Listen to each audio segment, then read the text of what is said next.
Sam Keeling spoke to Matt Weston, the Labour candidate. Matt, you're currently a councillor for Leamington Wills. What made you decide to run as a candidate for the Warwick and Leamington constituency? Well, of course, it was only 5-6 weeks ago, I think it was, that the election was called. And I have been a county councillor, as you say, the last 4 years, and recently re-elected 2 weeks ago. The reality is that I was asked by a lot of residents who urged me to stand locally because of the work that I've been doing as a councillor, and thought I'd be great as an MP or as a representative of the community.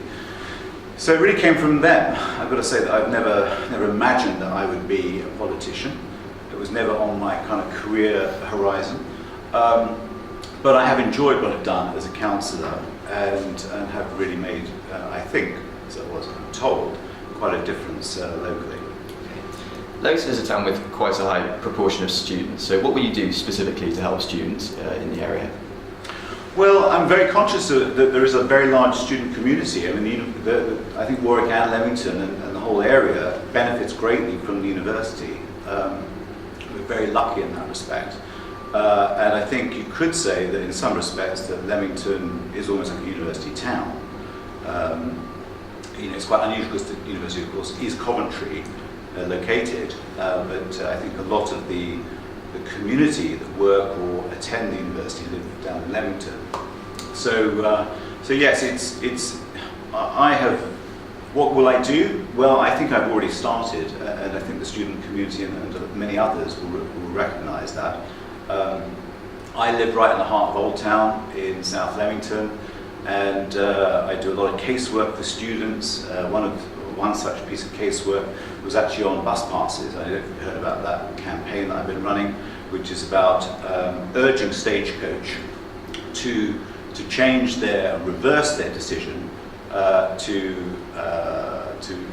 replace a bus pass with a simple admin fee. And back in October they changed it so that you now have to pay the full amount as a replacement value, or a proportion of it depending on what stage you are through the academic year. So I took that on board from a piece of casework where one of the student community came to me and asked me to intervene, which I did on their behalf, wrote to the managing director of Stagecoach, and it was sorted. So that was not a problem. And since had another example of casework from a student resident in South Leamington, and have got this campaign going. We have almost 1,000 signatures on that particular campaign. Likewise, have been campaigning hard to bring greater regulation to the housing market, accommodation market for students, which I think is a huge issue. There's a lot of accommodation in South Town, Leamington, but also all over Warwick, Leamington, and of course with Coventry too. But I believe, and I think the Labour Party do believe, as evidenced in the manifesto, that we want to bring greater regulation to the whole housing market and to the rental market. And what I see and what I hear, particularly from students, is that there are some major issues, particularly around agency fees and about for some rogue landlords. There are some very good landlords as well, of course. But it's actually bringing some sense and regulation to that market, because I think a lot of the students are being exploited, really, particularly over retained deposits, some extortionate fees, and so on. And I will be campaigning very hard. If I was elected MP, I would really make that an important issue, as I already have with colleagues in the district Labour group. So we have a 5-point plan, which is very comprehensive. They're the headline 5 points, to address these issues and bring some sense and regularisation to the market. The last time the Warwick and Leamington constituency was held by a Labour candidate was between 1997 and 2010, which were of course the Blair Brown years. One of the reasons it is arguable that Blair was successful was because he managed to convince voters from other parties to vote for Labour. So what do you think you need to do to convince Conservatives, UKIPers, Lib Dems and Greens and people from any other political persuasion to vote for Labour? It's a big task in 3 weeks today, I think. I think the most important thing is that people understand who I am. I think there's some real issues about the way our society is going, our politics, and I think that the way elections are being held, but I think with what's happening with the economy, what's happening with education, what's happening with health and so on. I that I would like to think that people are beginning to challenge the current sort of political orthodoxy. And what we have increasingly in this country is almost, virtually a one-party state. Here in Warwickshire, we have the county council dominated by Conservative. They have 36 members versus 10 Labour and a few others. Likewise, in Warwick District Council, which is Warwick and Leamington and Kenilworth, there are 36 Conservative versus 9 Labour and 2 Lib Dems. So there is a real disparity, really, in the political representation of the area against perhaps the popular vote, and that's just the way the electoral system works currently.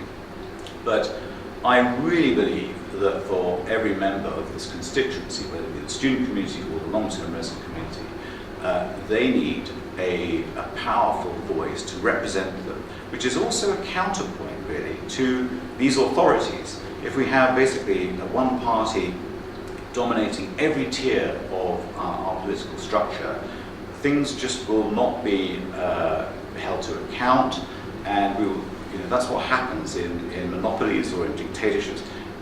Ultimate power, you lose a balance really in the democratic system.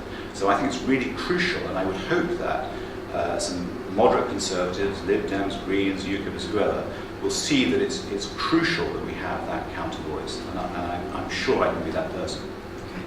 The Labour Party manifesto was, of course, released early this week. Policies included renationalisation of the railways and increased tax on people earning over £80,000. Which of these new policies do you think is the most important? I think it's a terrific manifesto. I really think that we as a party have nailed it on so many fronts. I think our views on investment, and that this is something I've been actually pushing for on the county council for the last few years, is that with interest rates at a historical low, rather than going through this program of austerity, what we should have been doing was investing in our future. At interest rates of 0.5%, you look back at the 1930s, and what they did then, which was to recover from the Great Recession, the crash of 1929, and through the New Deal and other plans, they invested in infrastructure, they invested in people. What we're doing is the opposite, and what we've seen is there's 7 years of supposed austerity. It was 7 years of cuts, and we're now seeing that through the economic consequences. I've just sat through a presentation by the Bank of England, and the economy's not looking good. Some of that can be blamed on Brexit and the immediate impacts of the depreciation of sterling, but what we now need is not austerity. What we need is investment. And so some of the projects that we're talking about, like national investment banks, putting money into schools, into healthcare and so on, but actually into infrastructure as well, will pay dividends in the long run, and we're talking about the next 10, 20, 30 years. But this can be paid for in long-term bonds, and that is what I think is probably the most significant thing. I have to say that education is one of my great passions. My parents were both involved in education. My partner teaches here at the university in humanities, and that is all about recognising our greatest resource, which is our people, and that's the thing that Labour really stands for. Okay. You just mentioned Brexit. Leamington voted 58% in favour of remaining in the European Union. What is your attitude towards Brexit, and how are you going to appeal to people on either side of the Brexit debate? Well, I'll be up front. I voted to remain. I thought it was very important. I used to work in industry, and I worked in the corporate world, and I think this particular area, as you said, it voted to remain, but it's very important, I think, for the prosperity of our community, and I think, as I was just saying a moment ago, about the impacts on the economy, depreciation, but also the uncertainty around Brexit. What I see at the university is that we have one of the best, most international campuses in the UK, and that's a real differentiator for Warwick, and has been a great advantage for it. Likewise, we have Jaguar Land Rover in the constituency, and we have a great number of its employees who are from Europe and from all over the world. But we're bringing in fantastic talent into this area, which is actually benefiting the whole community, not not just the immediate community, but also the UK. And I think that's a real threat to us, actually. It's a threat to the university. You know, I see and hear about teaching staff, and there's a case, I think, in the Times Higher Education Supplement about a particular American academic who has been over here for 10 years at St Andrews, and spent 1 year during that time in Italy, and because of that sabbatical in Italy, I will now face having to leave the UK through, and has been written to by the Home Office.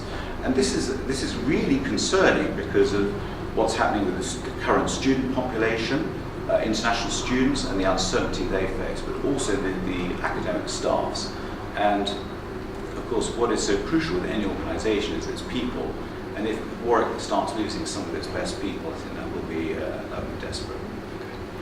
Now, Leamington Labour aren't doing too well at the polls at the moment. How do you think the election will play out in the end for Labour? Well, I think it's early days. One thing we learned from 2016 is that you can't trust polls. Even from 2015, you can't trust polls. We've only just announced the manifesto in the last couple of days, and likewise the Lib Dems and the Conservatives. I think it's going to take a little while for that to trickle through. But even last week, when it was leaked, I think it had a fantastic reception. There were a lot of positives in there, and people crying out for change. So I think the polls may have been negative and particularly not looking particularly good, say a couple of weeks ago when the election was first announced. But I think there's a bit of movement gathering pace. And I am, as far as I'm concerned, this election is about putting a cross against a name. It's not about, there's national politics of course, but it's also about having a very strong representative in the area. And I want to convince people that not just is the manifesto good for the wider prosperity of Warwick and Leamington, but that I will be a particularly strong voice for the student community, or long-term community, the whole community. So I think, whatever the polls may say today, we have 3 weeks, and I'm going to be working very hard to get people on side and convince them that I will be the best candidate for this area.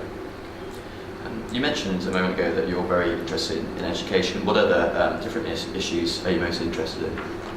Health, and I say that because I had a couple of operations last year. Not thinking about it selfishly, but we are so lucky to have the NHS, and I think for the younger generation it's difficult to understand. It's something that we haven't yet begun to appreciate because probably your use of the health service is relatively little. Mental health is a big issue too, but what we need is to secure our health service. We have one of the most efficient health service in the world.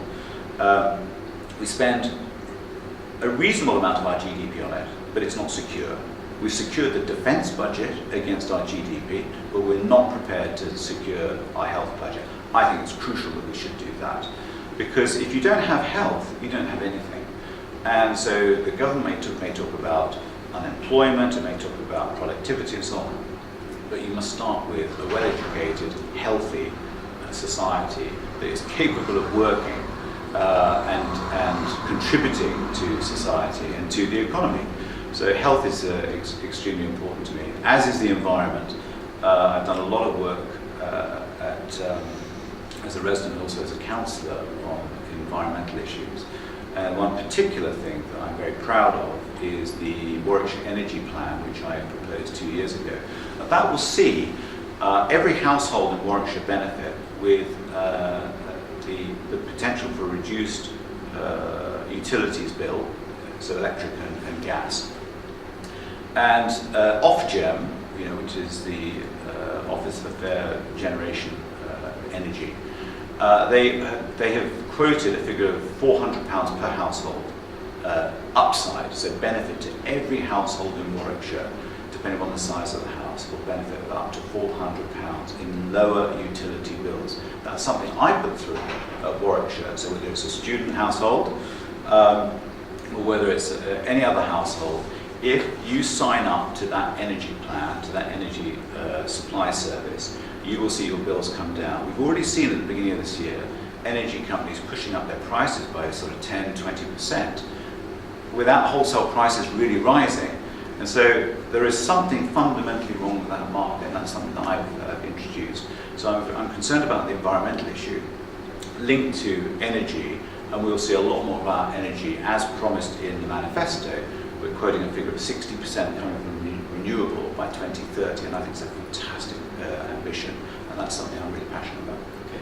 And finally, where do you think Jeremy Corbyn would make the best Prime Minister for this country? Why do I think he will be? Because he's a man of principle and values, and we don't see much of that. I mean, you only have to look on the other side of the water to what's going on in the States, and we have a complete, how can I put this politely, because this might go further. We have someone who can't be taken at his word, let's put it like that. Jeremy Corbyn is an incredibly principled person. He used to be my constituency MP, as it happens, when I lived in London, so met him many years ago. And I think politics is calling out for people who actually say what they mean and mean what they say, and he is one of those people. Theresa May was Home Secretary for 6 years, and she, she talked about immigration, talked about all these sorts of things, said we'll get immigration down to the tens of thousands, and she's saying it again in the run-up to this election. And it was nonsense when she was saying that as Home Secretary. She knew it was. So there seems to be a lot of politics out there which is about claiming or asserting things that you know not to be true. Jeremy Corbyn's not doing that. He's absolutely saying it, what he believes can happen, what can benefit this country. And I think the public are beginning to wake up to that.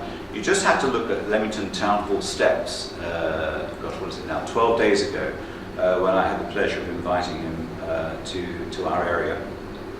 And we had, 700-800 people there. Now, that was not organised, we didn't bus people in or anything like that. Compare and contrast. You had Theresa May in some office block, probably in Slough or somewhere, somewhere around the country. It was all stage managed, and she had her cabinet members and a whole lot of party activists, and maybe 50 people. Now, she won't debate issues on TV because she's terrified. She's not natural. She's not a natural leader. She's one of the most awkward people.